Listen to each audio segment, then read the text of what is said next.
But many rallied across the US to celebrate Khamenei's death, in cities from Boston to Washington, D.C. and Los Angeles.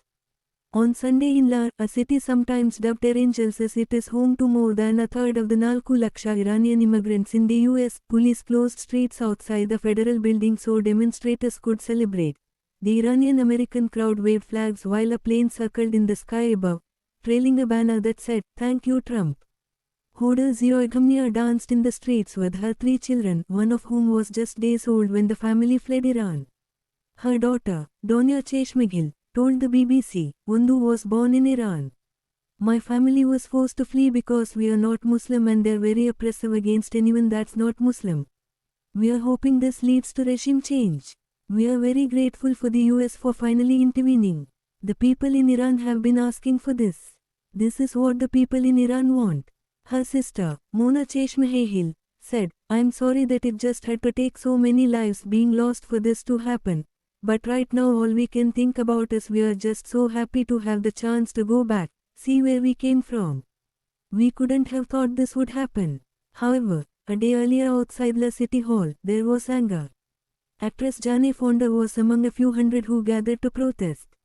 "You may wage this war in our name, but not with our consent," Fonda, 82, a long-standing anti-war activist, shouted to the crowd. In other US cities, demonstrators for and against the military action made their voices heard. "We don't call it a war," Sherry Ardegari, of Atlanta, Georgia, told AFP news agency. "We call it the Iran Rescue Operation." But at a protest in New York, Lion Fulehan, an activist, told AFP, "Bombing people does not help them free themselves. If Trump cared about democracy or if he cared about the well-being of Iranian people, he would have lifted the brutal sanctions on the Iranian economy that have made it impossible for everyday working Iranians to find enough to put food on their table." Divisions were laid bare, too, among US Congress members with Iranian heritage.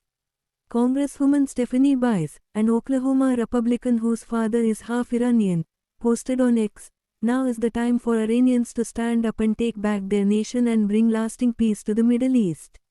But Yasamin Ansari, an Arizona Democrat whose parents fled the 1979 Iranian Revolution to come to the US, expressed some misgivings.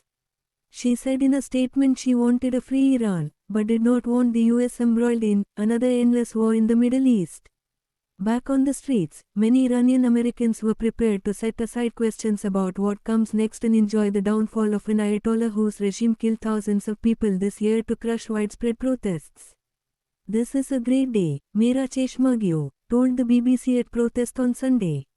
"Our country has been wanting this for a while. It's beautiful, it really is."